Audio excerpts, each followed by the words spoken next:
हम यहां पर जितने भी लोग बैठे हैं, किसी की भी उन्नति सेम नहीं है। उन्नति का मतलब होता है आप परमेश्वर में कितना नजदीक हैं।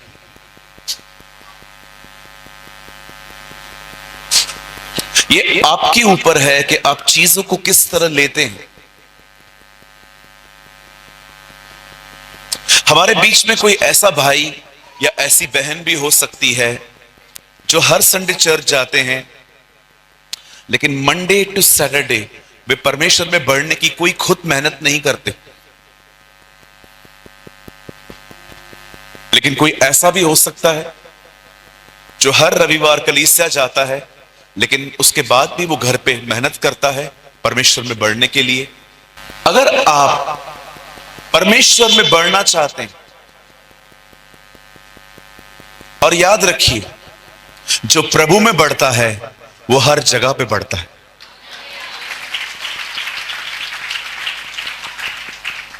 मैं आपको आज भी एडवाइस देता हूं, 70% मेहनत नौकरी पाने के लिए मत करो, 70% मेहनत प्रभु के लिए करो, सिर्फ 30% जॉब ढूंढो, मिल जाएगा। क्योंकि मैंने अपने जीवन में देखा है, जब हम प्रभु में बढ़ते हैं हम सारी बातों में बढ़ते हैं। हमारी बाइबल भी यही कहती है, तुम उसके राज्य और धर्म की खोज करो और देखो ये सारी वस्तुएं तुम्हें मिल जाएंगी। Seek the first kingdom of God. अब क्यों कुछ लोगों की आत्मिक उन्नति 30 है, किसी की 60 है, किसी की 100 है? मैं आपको कुछ बताना चाहता हूं, मैं आपको कुछ समझाना चाहता हूं। आप जिस तरह से चीजों को लेंगे आपकी उन्नति भी वैसी ही होगी। आप जितना ध्यान से चीजों को सुनेंगे, उसे लेंगे, आपकी उन्नति वैसी ही होगी। हमारी बाइबल कहती है एक प्लेस थी जिसका नाम था नीनवे। बाइबल बताती है नीनवे के लोग प्रभु की दृष्टि में बहुत सारे गलत काम कर रहे थे।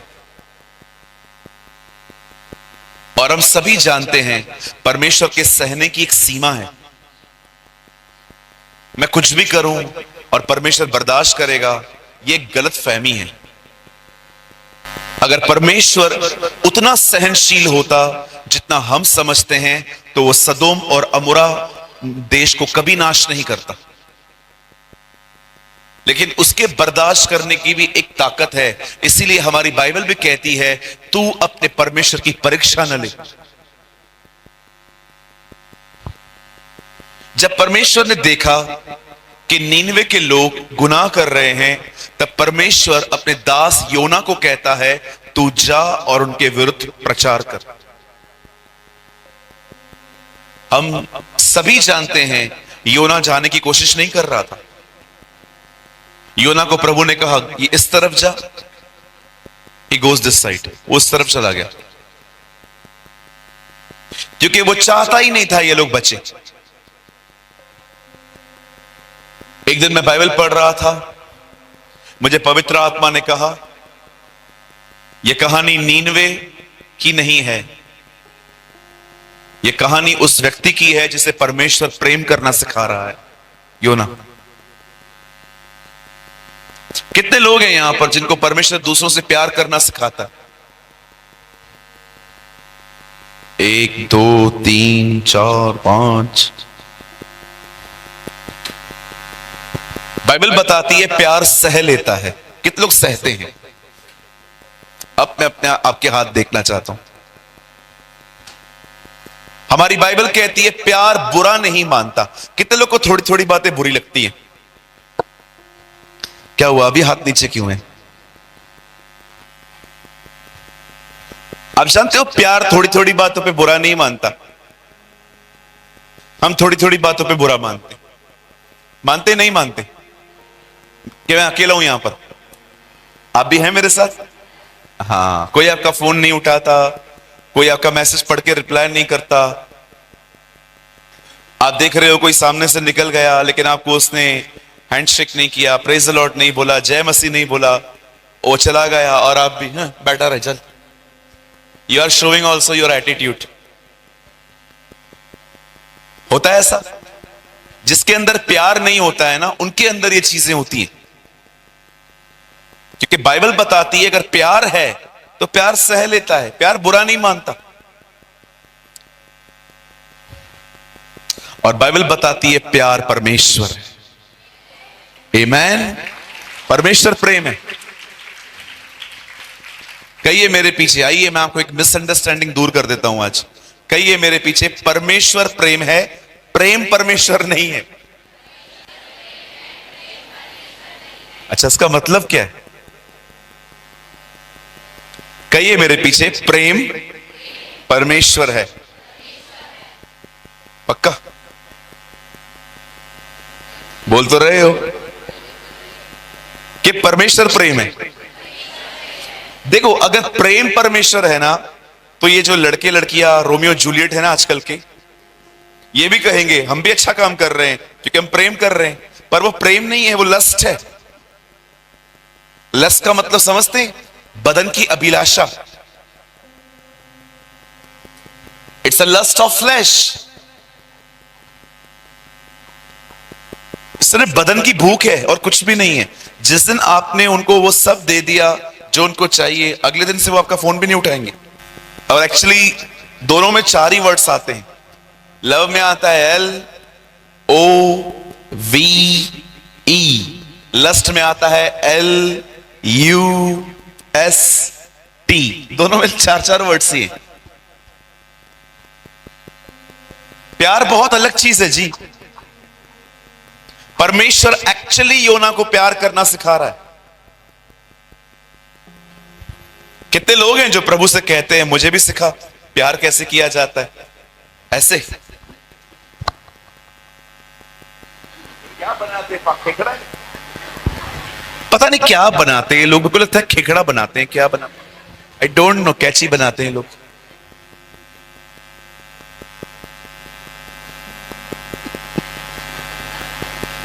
या कुछ लोग दिल बनाते हैं, दिल, उसके अंदर तीर डालते हैं। ये भविष्यवाणी है कि आने वाले दिनों में यही हालत होने वाली है। प्रेम सह लेता है, प्रेम बुरा नहीं मानता। Love is important. बाइबल बताती है आप सब कर सकते हो, लेकिन अगर आपने प्यार नहीं किया तो आप एक ठनठनाते पीतल और जनजनाती हुई झांझ हैं। सॉरी, एक वाइफ ने कहा अपने पति से, आप मेरे लिए क्या कर सकते हो? उसने कहा मैं तेरे लिए मरने के बाद ताजमहल बनवाऊंगा। उसने कहा वाह कितना सोना पति है। उसने कहा हाँ जल्दी मर, आज बनाता हूं, सी कितना अच्छा है। आइए अपनी बाजू का हाथ पकड़िए, उनसे कहिए अगर मैंने आपको कभी ठेस पहुंचाई है तो मुझे माफ कर दीजिए। हाँ, आप सिस्टर्स वीआईपी हैं क्या? आप बोलिए ना, आप लोग भी बोलो बाजू वाले को, अगर मैंने आपको कभी भी ठेस पहुंचाई है, हाथ जोड़ के माफी बोलो, माफ कर दो, नहीं तो तुमको भी माफी नहीं मिलेगी। You know that's love. ये प्यार है।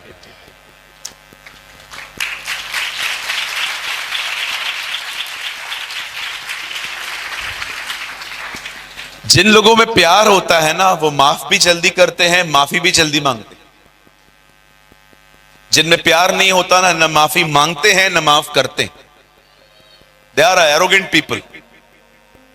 जब परमेश्वर का वचन कहता है योना को प्रभु फाइनली निनवे में ले जाता है, तब बाइबल कहती है वो वहां पर प्रचार करता है कि निनवे के लोगों सुधर जाओ, नहीं तो परमेश्वर तुम्हें नाश करेगा। जानते हो निनवे के लोग क्या करते हैं? निनवे के लोग न केवल प्रभु के वचन को मानते हैं, परंतु वे उपवास रख के पश्चाताप करते हैं कि पिता हमें क्षमा कर, जब परमेश्वर ने उनकी पछतावे को देखा, जब परमेश्वर ने उनको देखा कि वे अपने गलत मार्गों से फिर रहे हैं, बाइबल कहती है परमेश्वर ने योना से कहा अब मैं उन्हें नाश नहीं करूंगा। जो परमेश्वर उन्हें मारने वाला था, उसी परमेश्वर ने उन पर जीवन उंडेल दिया। आप जानते हो नए नियम में यीशु मसीह ने इन लोगों के लिए क्या कहा? यीशु ने हमसे पता है क्या कहा? नीनवे के लोग उठेंगे और तुम्हें दोषी ठहराएंगे, क्योंकि उन्होंने योना का प्रचार सुन के मन फिराया, और देखो यहां वह खड़ा है जो योना से भी बड़ा है। आप जानते हो उन लोगों ने परमेश्वर के वचन को क्या रिस्पॉन्स किया था, क्या ध्यान दिया था उन्होंने। आज मैं आपसे एक सवाल पूछना चाहता हूं, स्पेशली मेरे भाइयों से।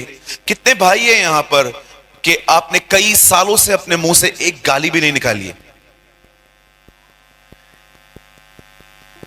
कितनी बहनें हैं यहां पर? मैं आपसे पूछना चाहता हूं, कोई कुछ भी कहे, आप कभी वो बातें तीसरे व्यक्ति को नहीं बताती। एक परमेश्वर के जन ने कहा ये 3 इंच की जुबान बहुत सारे 6 फीट को नरक ले जाएगी। माई हाइट इज 5'11", मैं 5'11" हूं। वो ये कह रहा था ये छोटी सी जुबान बहुत सारे लोगों को नरक ले जा सकती है। मैं आज वचन को शुरू करने से पहले ये बातें इसीलिए आपको बता रहा हूं ताकि आज जो आप सुने उसको अच्छे से रिस्पॉन्स दो, ताकि आप आशीषित हो सको। आमीन। आप तैयार हैं सब? आइए अपने हाथ फैलाइए, जैसे मैं कर रहा हूं वैसे करिए। मेरे पीछे प्रार्थना कीजिए, आंखें बंद करिए। कहिए प्रभु मैं यीशु के नाम में आपके पास आता हूं, मुझ पर रहम कर, मुझसे बातें कर। आज प्रभु बहुत दूर से इस बारिश में भी मैं आपके पास आया हूं, मेरे जीवन को बदलिए यीशु के नाम में। आमीन आमीन। मैं सोच रहा था आज फर्स्ट डे है और मैं देख रहा था शाम को बारिश हो रही थी, फिर भी ये हॉल फुल है। आई डोंट नो पास्टर जी 2 दिन कैसे बिठाएंगे लोगों को, और कल तो और भी बहुत लोग आने वाले। कल बिलासपुर से लोग आ रहे हैं, अंबिकापुर से लोग आ रहे हैं, कल एक और प्लेस है, आई थिंक पेंड्रा कोई प्लेस है, पेंड्रा।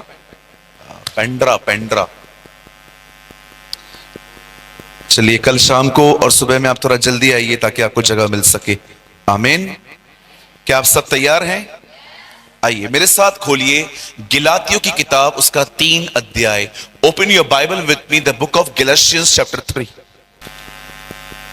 और मैं आपके लिए पढ़ रहा हूं 3 अध्याय का 3रा वचन।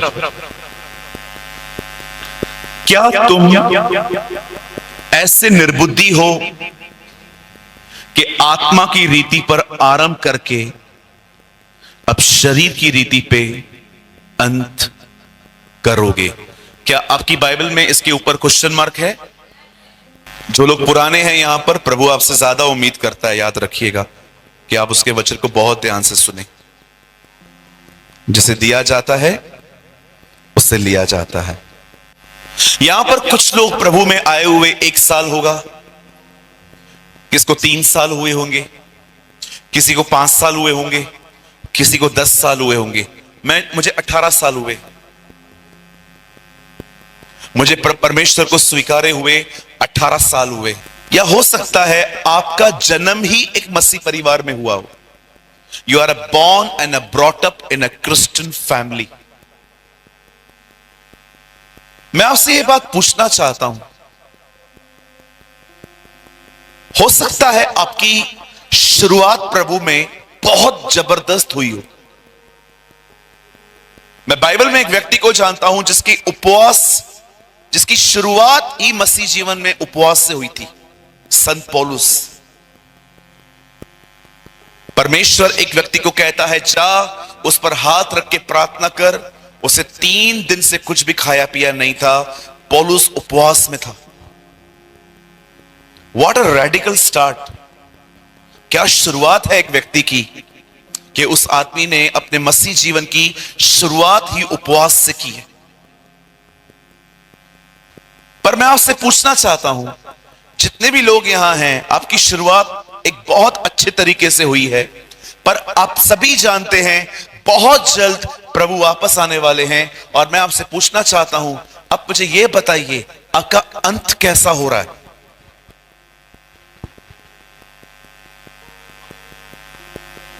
लेकिन आप अंत कैसे करोगे यह मायने रखता है।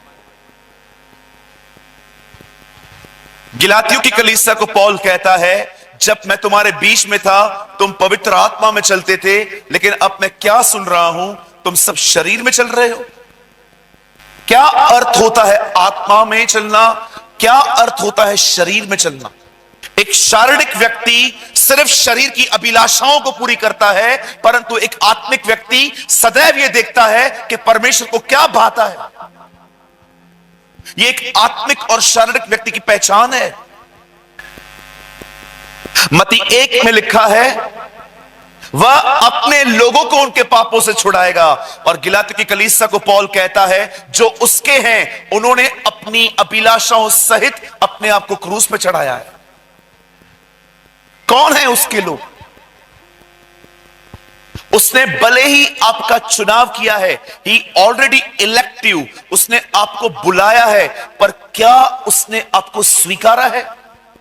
कुछ लोग एक ही वचन को लेकर पढ़ते हैं, मैं चुना गया हूं, पर पौल तीमुथियुस से कहता है, ऐसा जीवन जी कि परमेश्वर तुझे ग्रहण करे। हमारी सबसे बड़ी दिक्कत ही यह है, एक वचन को लेके हम सब चीजों को समझने की कोशिश करते हैं। अगर बाइबल यह कहती है कि तुम्हें चुन लिए गए हो, तो बाइबल यह भी कहती है कि ऐसी जिंदगी जियो कि परमेश्वर तुम्हें ग्रहण करे।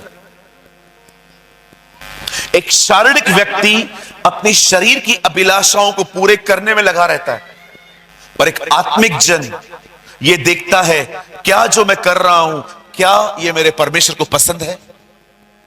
1 महीना पहले मैंने किसी से बड़ी बदतमीजी से बात की। I was very rude. Rude समझते हैं? कठोरता से बोलना। मुझे परमेश्वर ने कहा, जा उससे माफी मांग। मुझे ये अच्छा नहीं लगा तूने उससे इस तरह बात की। कई बार हम में से बहुत से लोग ये बात समझ नहीं पाते हैं कि परमेश्वर को पसंद क्या है। मैं एक सवाल पूछ सकता हूं आप लोगों से? Yes, no, no, yes. क्या आपको पता है आपका लोगों के साथ बात करने का तरीका कैसा है? क्या आपके शब्दों में आदर है? क्या आपके शब्दों में प्यार है? क्या आप एक बहन को फील करवा सकते हो बात करते समय कि आप मेरी बहन हो? यहां पर बाइबल कहती है, एक कलीसिया को पौलुस कहता है, क्या शुरुआत की थी तुमने? आत्मा में चलते थे तुम। मैंने 4 बताया, तुम्हें पवित्र आत्मा मिला और तुम उस आत्मा में चलते थे। लेकिन अब मैं क्या देखता हूं कि तुम किसी और ही चीजों को मानने लगे हो। मेरे भाइयों, मेरी बहनों, मैं फिर से कहना चाहता हूं, आपने शुरुआत कैसे की थी कोई मायने नहीं रखता, आप अंत कैसे करोगे ये बहुत इंपॉर्टेंट है। आइए, मैं चाहता हूं आप सब सामने देखें। 17 साल का था वो। He was just a 17-year boy जब परमेश्वर ने उसका मसा किया। When God anointed him। उन 17 सालों में उस लड़के ने अपने हृदय को इतना प्योर, इतना अच्छा बना के रखा था कि परमेश्वर की नजर आई उसके ऊपर। जैसे परमेश्वर की नजर मरियम पे गई थी कि यीशु को किसकी कोख में भेजूं। जब उसने मरियम को देखा तो प्रभु ने उसका चुनाव किया। मुझे नहीं पता है आप में से कितने लोग हैं जो परमेश्वर को अपनी तरफ अट्रैक्ट करना जानते। हमारी बाइबल कहती है 17 साल के लड़के का परमेश्वर ने अभिषेक किया। उस अभिषेक को पाकर वो लड़का इतना हया से भर गया कि जिस गोलियत को देखकर सब लोग घबराते थे, उसी गोलियत को वो अपॉर्चुनिटी समझता था कि इसे मारकर मैं सबको बताऊंगा कि इस्राएल में एक परमेश्वर है। Miss opportunity. सब ये सोचते थे ये आदमी इतना बड़ा है, इसे कौन मारेगा, लेकिन उस व्यक्ति को वो दानव जो था, वो दानव नहीं दिखता था, वो से एक रास्ता दिखता था कि इसके द्वारा परमेश्वर को महिमा मिलेगी। जब वो लड़ने के लिए जाता है तो गुलायत उसे कहता है, मैं कुत्ता हूं जो तू मुझे पत्थर मारने के लिए लाया है। वो कहता है, सर आप तो तलवार और बाला लेकर आए हो, परंतु मैं अपने परमेश्वर के नाम से आया हूं। एंड यू नो, वो उसे मार देता है, उसकी गर्दन काट देता है, और उसके बाद एक दौर शुरू होता है, उस लड़के का यश फैलना शुरू हो जाता है।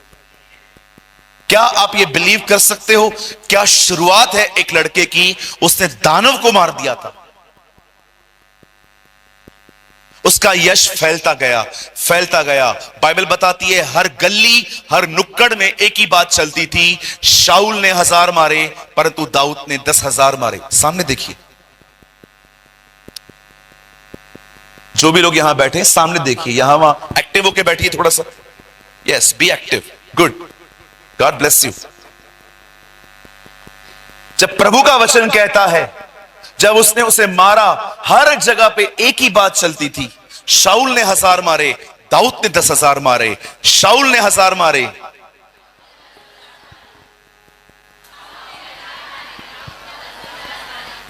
ये सच है। दाऊद ने कितनों को मारा था? तो ये 10,000 क्यों बोल रहे हैं? बोलो बाजू को, जब लोग तुझे चढ़ाएं तो मत चढ़ा कर। कभी कभी लोग है ना आपको ऐसे ही चढ़ाएंगे, आपने किया भी नहीं फिर भी बोलेंगे यार तू महान है, अरे तू, तेरे जैसा खाना तो बहन कोई बना ही नहीं सकता, और आप बहनों भी, हाँ वो तो मुझे पता है। यही लोग आपको घमंडी बनाते हैं। मैं उस दिन पढ़ रहा था, मैंने कहा प्रभु इससे तो एक ही को मारा, ये लोग 10,000 क्यों बोल रहे हैं? प्रभु ने कहा देख,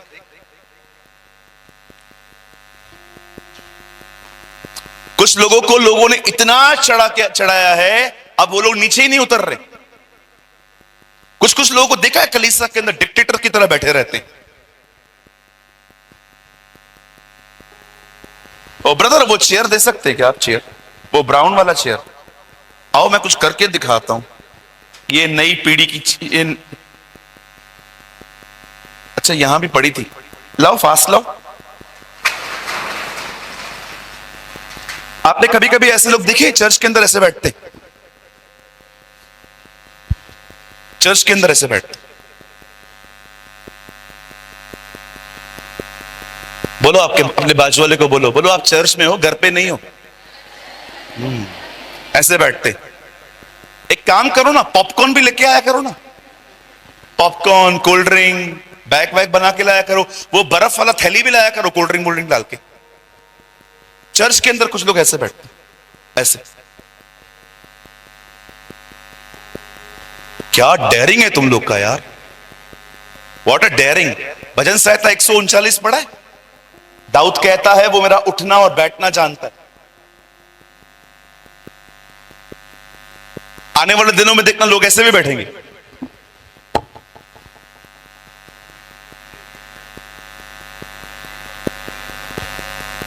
आइए अपने पास वाले से कहिए डिक्टेटर न बन, हाँ नम्र बनिए। आपका बॉडी लैंग्वेज बात करता है।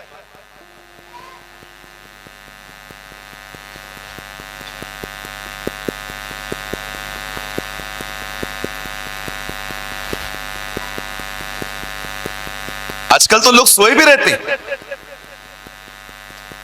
एक दिन मैं अपनी कलीसिया की बहनों के बच्चों के लिए प्रार्थना कर रहा था। कुछ बहनें ऐसी होती हैं जो वचन सुनना चाहती हैं पर उनके बच्चे इतना तंग करते हैं, तो मैंने प्रार्थना की थी घर से। मैंने कहा प्रभु मैं प्रार्थना करता हूं जितने भी बच्चे आज आएंगे ना, वचन चलते समय सो जाएं। तो मैंने जैसे ही मैं चर्च में आया तो मैंने बहनों को बताया कि मैंने आपके बच्चों के लिए प्रार्थना की है। तो सारी बहनें, ऐसा थोड़ी होता है। मैंने कहा तुम सो सकते हो, तुम्हारा बच्चा नहीं सो सकता।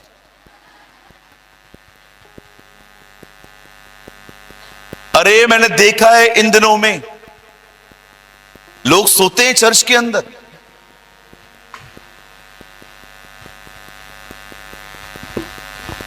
हालेलुया।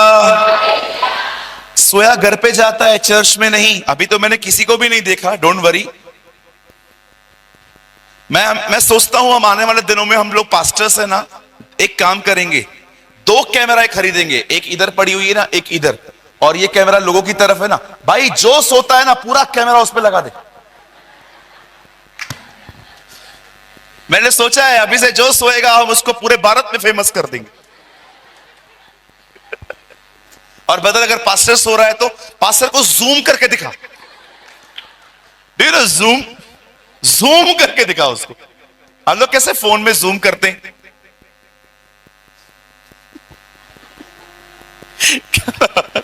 भैया आप सच में ऐसा करने वाले हो? यस।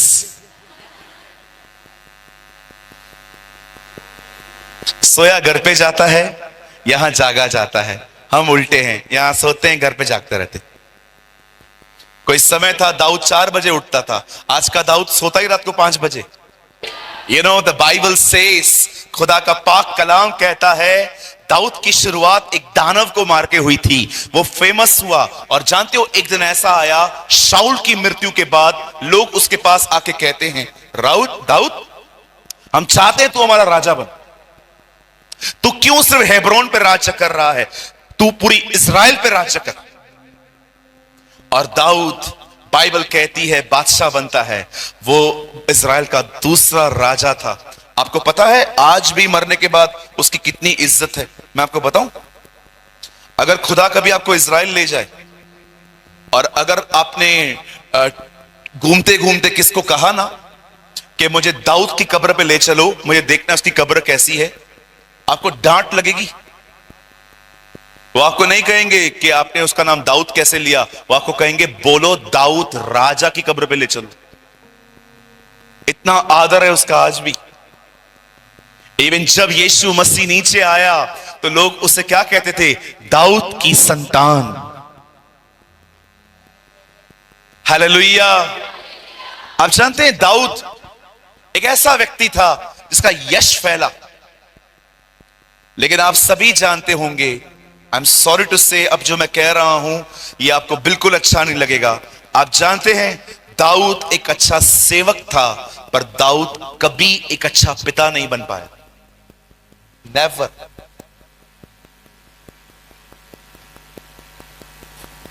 वो एक अच्छा सेवक था। मैं आपसे एक बात कहना चाहता हूं, हो सकता है आप एक बहुत अच्छे सेवक हैं, पर क्या आप एक अच्छे बेटे हैं? मैं आपसे कहना चाहता हूं, क्या आप जो प्रभु की सेवकाई करती हैं, आप एक अच्छी प्रभु की दासी हैं, पर क्या आप एक अच्छी पत्नी हैं? क्या आप एक अच्छे बेटे हैं? क्या आप एक अच्छी बेटी हैं? क्या आप एक अच्छे मसीह हैं? याद रखिएगा, एक अच्छा प्रचारक हो सकता है, एक अच्छा मसीह नहीं है, पर एक अच्छा मसीह हमेशा एक अच्छा प्रचारक बन सकता है। ऑलवेज। दाऊद एक अच्छा पिता कभी नहीं बन पाया। उसके बच्चों में व्यभिचार था, उसके बच्चों ने एक दूसरे को मारा। एक बार तो ऐसा हो गया, झगड़े इतने बढ़ गए कि दाऊद को यरूशलेम छोड़ के भागना पड़ा। और जब दाऊद यरूशलेम छोड़ के एक जगह जा रहा था जिसका नाम था सिकलग, राजाओं की बस्ती कहा जाता है उसे, जब वो वहां पर जा रहा था, रास्ते पे एक आदमी मिला जिसने पता है दाऊद को क्या कहा? यू डेड डॉग, हे मरे हुए कुत्ते। क्योंकि वो शाऊल के खानदान का था, और शाऊल के खानदान को लोग सोचते थे कि दाऊद ने बर्बाद किया था। आप जानते हो जब दाऊद ने यह बात सुनी कि कोई मुझे कुत्ता बोल रहा है, पता है दाऊद का रिएक्शन क्या था? दाऊद ने कहा छोड़ दे इसको, प्रभु ने अलाउ किया है कि मैं गाली खाऊं। हम कितना आत्मिक समझते हैं ना दाऊद को यहां पर, कि दाऊद कितना आत्मिक है, दाऊद ने माफ कर दिया। पर आप जानते हो यही दाऊद जब मरने पर था तो इसने अपने पुत्र को बुलाया और पता है क्या कहा? अगर तू मेरा बेटा है तो जा उस व्यक्ति को मार दे जिसने मुझे कुत्ता कहा था। 15 से 20 साल हो गए दाऊद के अंदर वो गड़बड़ी बनी हुई थी। आप जानते हो हम में से बहुत सारे लोग की प्रार्थनाओं के उत्तर क्यों नहीं आते?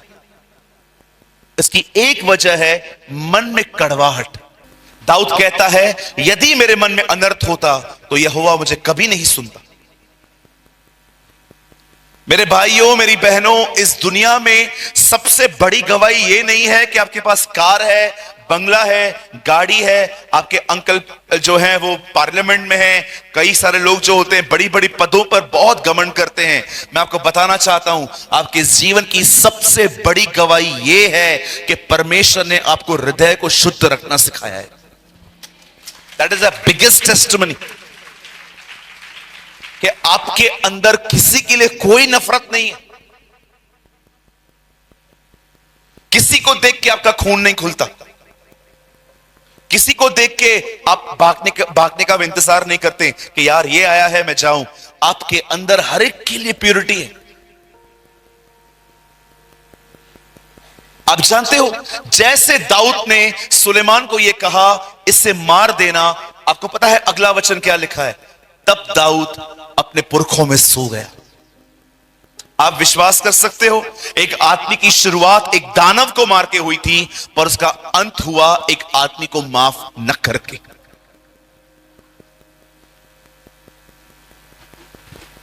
आज से 2024 साल पहले एक स्वर्गदूत पृथ्वी पर उतरा, मरियम नामक एक स्त्री के पास गया और कहता है सुन, तू गर्भवती होगी और पुत्र जनेगी, उसका नाम यीशु रखना।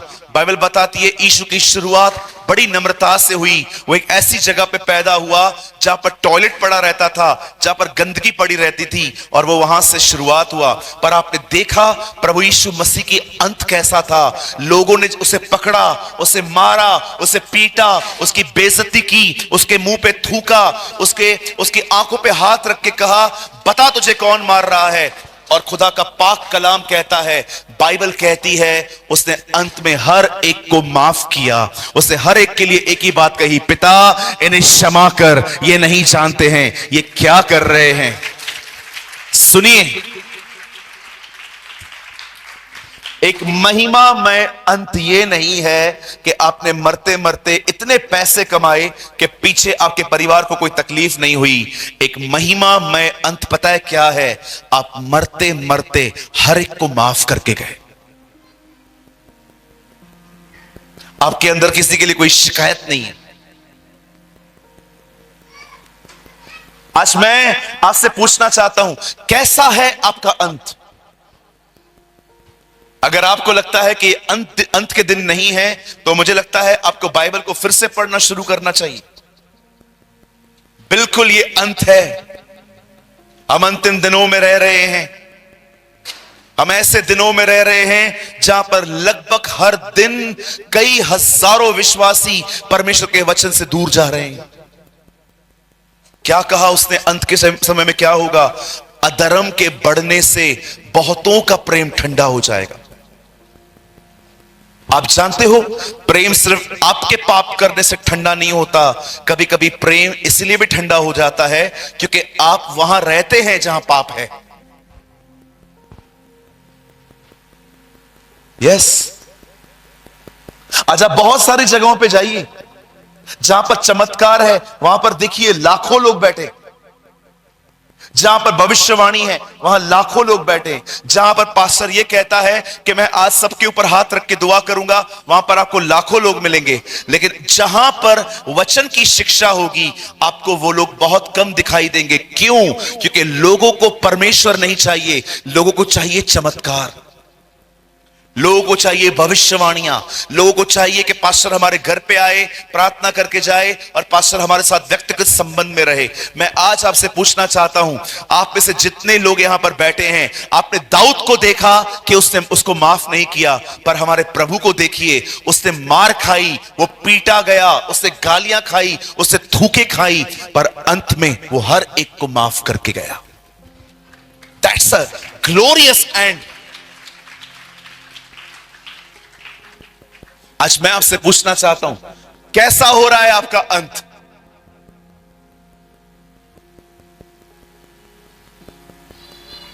भाइयों बहनों, अपने आप से पूछिए, मेरा अंत कैसा हो रहा है? कहीं ऐसा तो नहीं है कि मैंने भी आत्मा की रीति पे आरंभ किया था, परंतु अब मैं शरीर पे खत्म कर रहा हूं? मैं कुछ बताना चाहता हूं आपको। आई नो इट्स पेनफुल, ये दर्दीला है। मैं जो बता रहा हूं ये संपूर्ण सच है।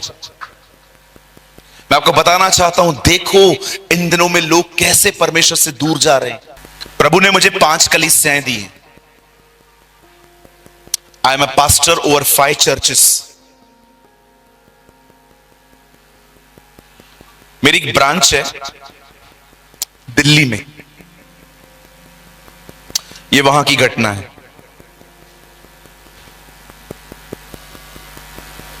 हमारे कलीसिया में एक बहन आती थी, अभी नहीं आती है। उसके एक हाथ पे 4 टैटूज थे। जब वो हमारी कलीसिया में आई और जब उसने पहली बार मुझसे मुलाकात की तो उन्होंने कहा मुझे, पास्टर जी, मैं आपको यूट्यूब पे सुन के यहां आई हूं और क्या मैं आपका चर्च ज्वाइन कर सकती हूं? मैंने उससे कहा, अगर आप कहीं भी नहीं जाते हो तो आया करो, पर अगर आप कहीं जाते हो तो आप वहीं जाओ।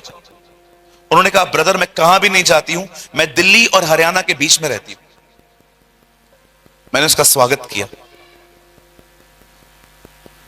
लड़की हर सोमवार को हमारे कलीसिया में आती थी।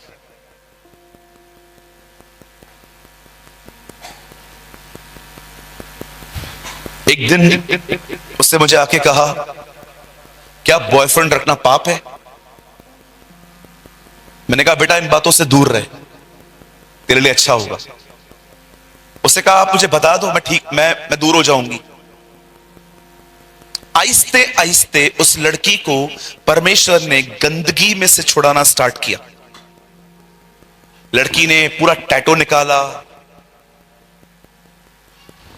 यहां पर रिंग पहनती थी वो, इधर यहां पर रिंग पहनती थी। जैसे आपने देखा होगा हमारे बीच में कुछ बेवकूफ भाई होते हैं जो कानों में रिंग डालते हैं।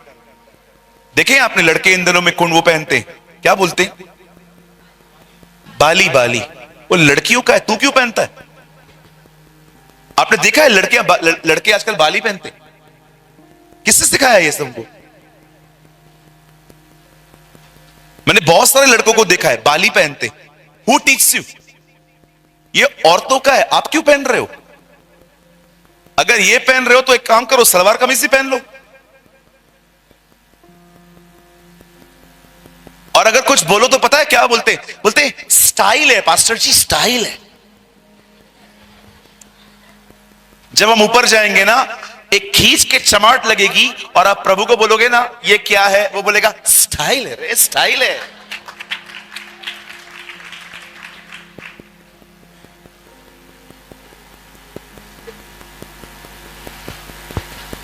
बोलो बाजू वालों को, सुधरो भाई सुधरो।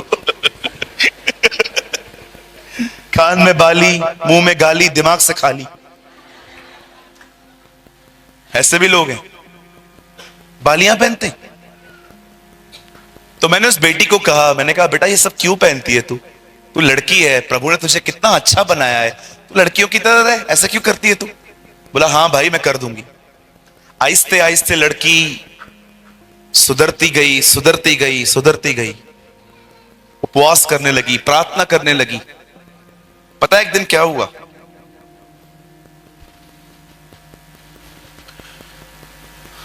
उसके एक दोस्त ने एक दिन उसको कॉल किया कि मैं तेरे घर पे आ रहा हूं, मेरा बर्थडे है। लड़का चला गया, उसकी फैमिली के सामने मिलने के लिए चला गया। बातें हुई, बातें करते करते ये लोग घर से बाहर निकल गए, ऐसे वॉक करने लग गए, कॉफी पीने के लिए गए। लड़के ने बहुत कुछ जीसस के लिए उल्टा सीधा उसको बोल दिया कि तू पागल हो गई है, ये जिंदगी तो बुढ़ापे में जी जाती है, सच्ची सावित्री एकदम तू ऐसे एकदम क्लीन होके घूमती रहती है, ऐसा थोड़ी होता है। तो उसने बोला, नहीं, अभी मैंने जीसस को अपना लाइफ दिया है, मैं यीशु के साथ ही जीऊंगी। तो उसने बोला, आज मेरा बर्थडे है, तू एक काम कर, छोड़ सारी बातें, आज का दिन हमारे साथ चल। ये रात को चली गई। जब ये रात को वहां पर गई, वापस से सब दुनिया को देखा, लोग नाच रहे हैं, घूम रहे हैं, फिर रहे हैं, इसके मन में है ना थोड़ा सा कॉम्प्रोमाइज आना स्टार्ट हो गया कि ठीक है, कभी कभी आना कोई पाप नहीं है। आहिस्ते आहिस्ते उन लोगों के साथ टच में आना फिर से शुरू हो गई। आप विश्वास कीजिए, आज 5 महीने हुए हैं लड़की चर्च नहीं आई है। बीच में कोई उससे मिला था, उससे उसको बोला आप चर्च नहीं आते हो बहन। बोलती है ये उम्र थोड़ी है चर्च आने की। बोलती है उम्र थोड़ी है चर्च आने की, जब मैं 60-65 की हो जाऊंगी ना तब मैं आऊंगी सत्संग सुनने। ये लैंग्वेज है उन लोगों का जो अपने पैरों पे खड़े होके ये गीत गाते थे, यीशु ही प्रभु है। मेरे भाइयों, मेरी बहनों, ये ऐसे दिन हैं जब बाइबल बताती है न केवल तुम्हारे पाप से तुम खुदा से दूर जा सकते हो, पर तुम अधर्म को देखकर भी खुदा से दूर जा सकते हो। अधर्म के बढ़ने से बहुतों का प्रेम ठंडा हो जाएगा। यहूदा की किताब में लिखा है उन कपड़ों से भी घृणा करो जिन कपड़ों को पहन के तुमने गुनाह किया था।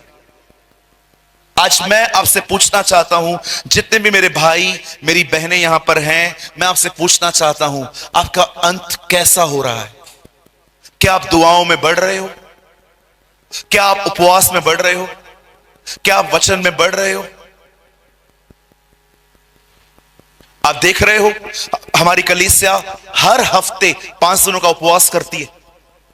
हम बीच बीच में भी हर थर्सडे को करते रहते हैं। कल भी मेरा उपवास होगा। मैं जैसे आपको इंकरेज करने के लिए बता रहा हूं।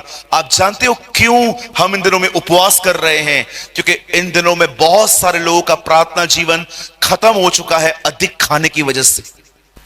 आपने कैसे शुरुआत की थी यह मायने नहीं रखता है। मैं आज यीशु के नाम में आपको कहना चाहता हूं, इतना खुदा के करीब जाओ, इतनी मेहनत करो उसमें बढ़ने के लिए, इतना समय दो अपने परमेश्वर को कि अंत के दिनों में आप भी पौल की तरह यह कह सको मैंने अपनी दौड़ पूरी की है, मैंने अपने विश्वास की रखवाली की है।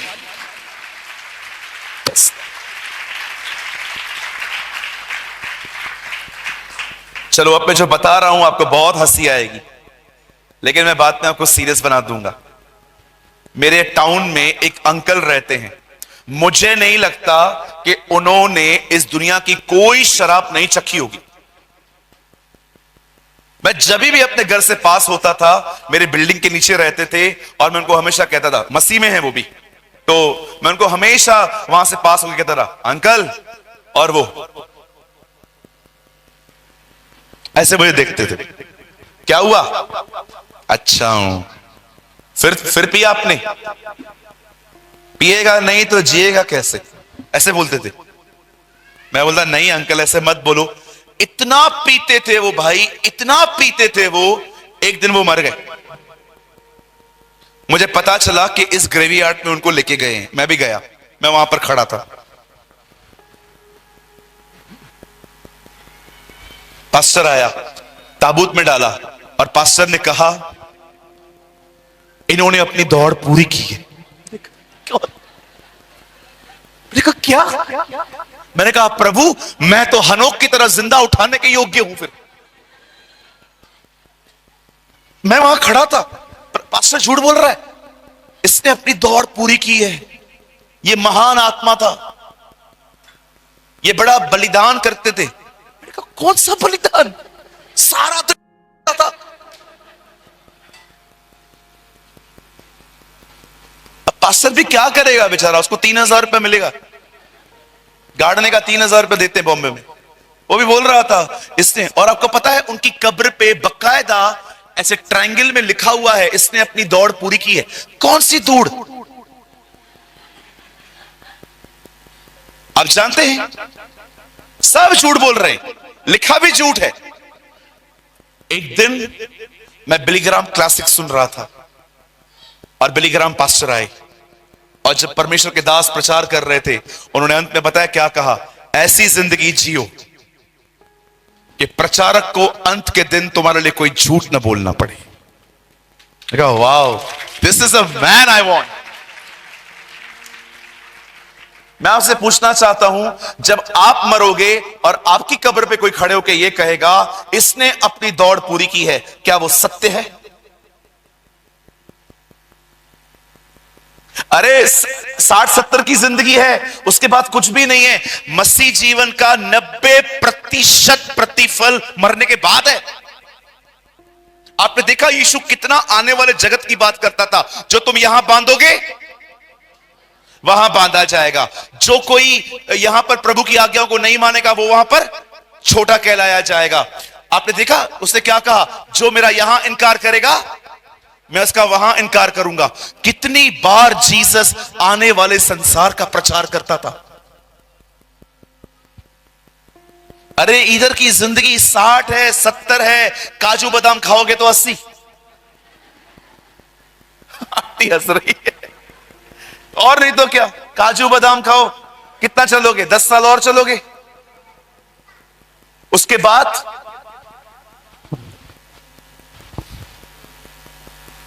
माय ब्रदर्स एंड सिस्टर्स, मेरे भाइयों बहनों, आज मैं आपको उत्साहित करना चाहता हूं। आपकी शुरुआत कैसे हुई थी कोई मायने नहीं रखता, आपका अंत महिमामय होना चाहिए, महिमा से भरा हुआ होना चाहिए।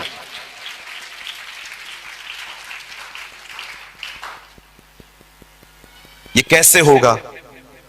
हर दिन परमेश्वर के साथ चलना होगा, हर दिन, हर दिन प्रभु के साथ चलना होगा। तब जाके एक व्यक्ति का अंत महिमामय होता है। तब जाके आप ये कह सकते हो कि हां प्रभु, मुझे एक जिंदगी मिली, वो मैंने आपके लिए जी, मैंने अपने लिए नहीं जी। मैं आज इस सभा के अंदर आप सबको उत्साहित करना चाहता हूं। आपसे क्या हुआ है? आपसे व्यभिचार हो गया, आपसे झूठ भूल गया, आप पूरी तरह से बैकस्लाइड हो गए, भूल जाओ, सब भूल जाओ। एक नई शुरुआत करो और विश्वास करो आप दौड़ जीतोगे।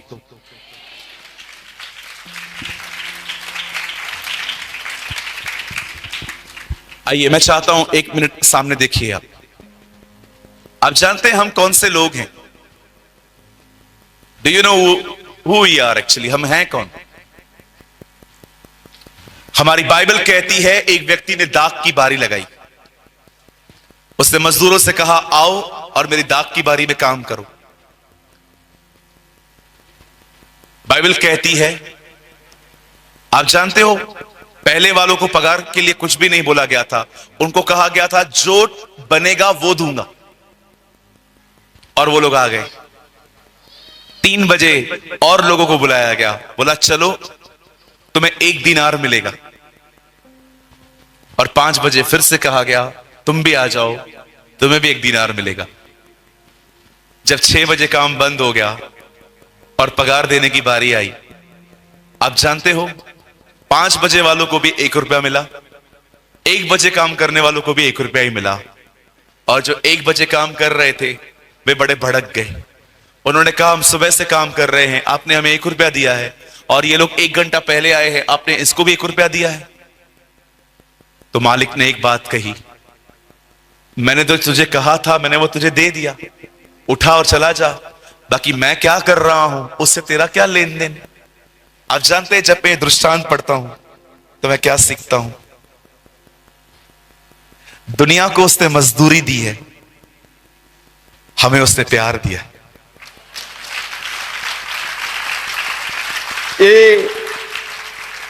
हम 5 बजे वाले लोग हैं, हमको 1 रुपया मिला है। जो 1 बजे वाले थे उनको भी 1 रुपया मिला है। दुनिया को उसने मजदूरी दी है, हमसे उसने प्यार किया है। आइए अपने प्रभु के लिए, उसके प्यार के लिए जोर से एक खुदा का शुक्र करिए। या somebody shout for Jesus।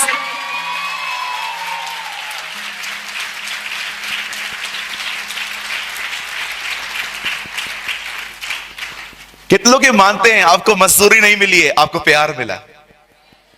ये आपको पता है हम लोग हैं कौन? एक और दृष्टांत बताऊं आपको, दिखाऊं आप कहां हो? मैंने उस दिन अपने आप को बाइबल में देखा। आपको भी देखना है अपने आप को। उस दिन मैं बाइबल पढ़ रहा था, प्रकाशित वाक्य की पुस्तक, जहां पर लिखा था एक ऐसी भीड़ खड़ी थी जिसके हाथ में खजूर की डालियां थी और वो ये कह रहे थे, आदर के योग्य मेमना है, वही स्तुति, प्रशंसा, आराधना। मैं अपने आप को वहीं देख रहा था, मैं भी इस भीड़ में हूं। यस। आपको एक और दृष्टांत बताता हूं। देखो, हम यहां पर खड़े हैं। एक आदमी के बच्चे का विवाह था। उससे अपने सेवकों से कहा, जाओ हर एक को न्योता दो कि वो यहां पर आए। जब वो गया तो हर एक को बुलाया, लेकिन कोई भी नहीं आया। तब राजा ने क्रोध में आके कहा, जाओ लंगड़े, टुंडे, अंधे, जितने भी बीमार हैं सबको लेकर आओ और मेरे घर को भर दो। और अपना नंबर लग गया।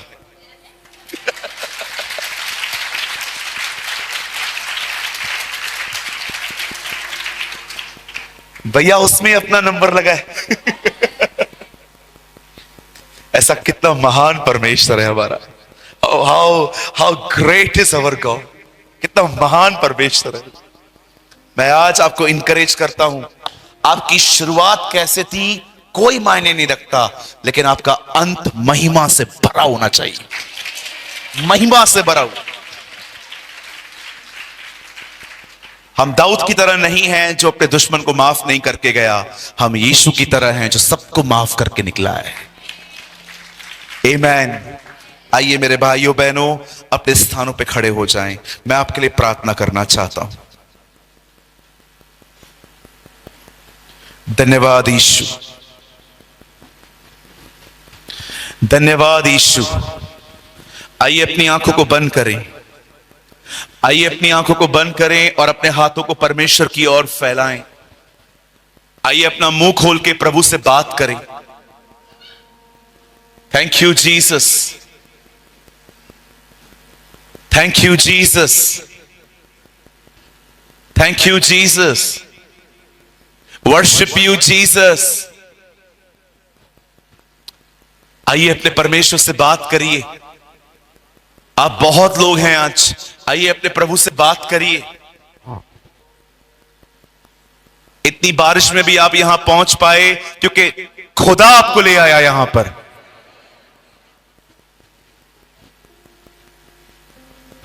हमारे जीवित और महान स्वर्गीय पिता,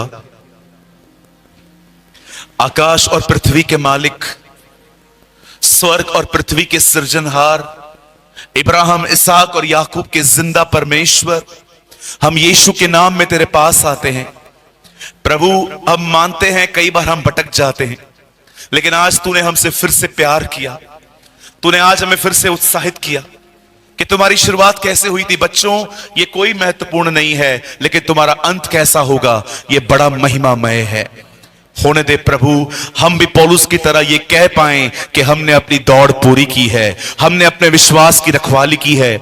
हमारी मृत्यु अविश्वास में नहीं, परंतु हमारी मृत्यु विश्वास में हो। प्रभु जी खुदा, अपने बेटे और बेटियों पर रहम कर। मैं बहुत धन्यवाद करता हूं कि खराब मौसम होने के बाद भी तू अपने इतने सारे लोगों को यहां पर लाया है। मैं तुझे महिमा देता हूं प्रभु। अपने लोगों को आशीषित कर। हमारे प्रिय पास्टर को आशीषित कर। हमारे पास्टर जी के पूरे परिवार को आशीषित कर। इस मीटिंग में होने वाले सारे खर्चों की पूर्ति तू कर प्रभु जी। खुदावन, हम जानते हैं तू अपने ऐसे लोगों को ले आता है जो सदैव तेरे काम को सपोर्ट करते हैं। इन 3 दिनों में खुदा, हमारे पास्टर जी को किसी से भी 1 रुपया मांगने की जरूरत न पड़े। तो ऐसा प्रबंध करना प्रभु। इन्हें आशीष दे। धन्यवाद प्रभु सारी बातों के लिए। प्रभु, यदि यहां पर कोई बीमार है तो यीशु के नाम में आप उन्हें चंगा कर दीजिए। Lord, heal every sick body in the name of Jesus. Heal them, Lord. Bless them in Jesus' mighty name. Amen.